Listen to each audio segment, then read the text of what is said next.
seen the new version of LEED. But you know they have a new version of LEED that actually came out about a week or so ago. It's kind of informally called LEED 2012. It's different. It's definitely different. It's a bigger shift than it was to the 2009 version. And so what you'll notice is there's a real emphasis on energy efficiency.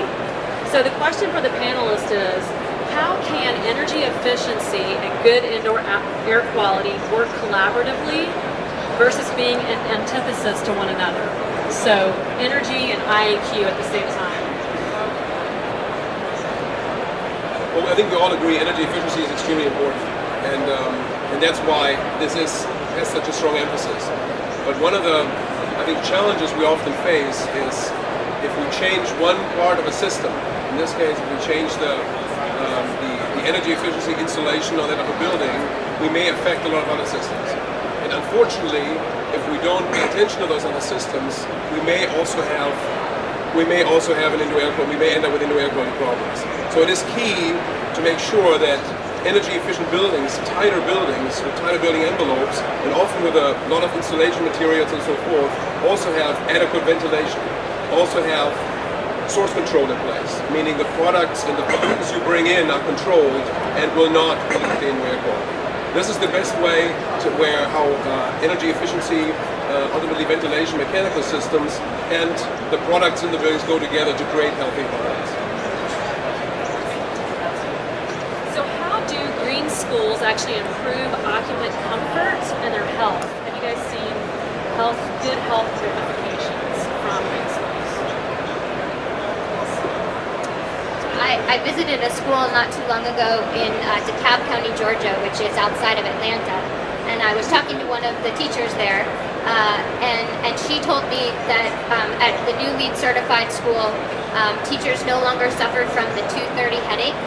These teachers actually had a term that they used to describe the way that they felt at the end of the day after being in the school building. And she also said that at the new school, well, at the old school, a kid raising their hand to ask to be excused to go use their inhaler was as common as a kid raising their hand and asking to be excused to use the bathroom. And she said at the new school, at the green school, that happened maybe 2 or 3 times a month. You know, asthma is epidemic. We as a country spend billions of dollars treating childhood asthma.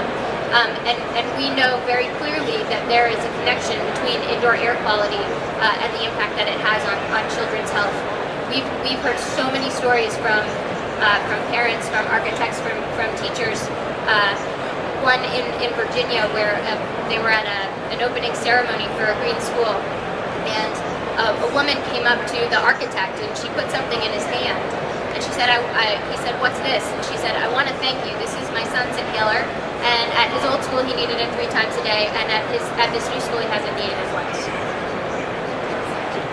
I'm going to address another aspect of health that has to do with relationships and the importance of having healthy relationships as part of the green school.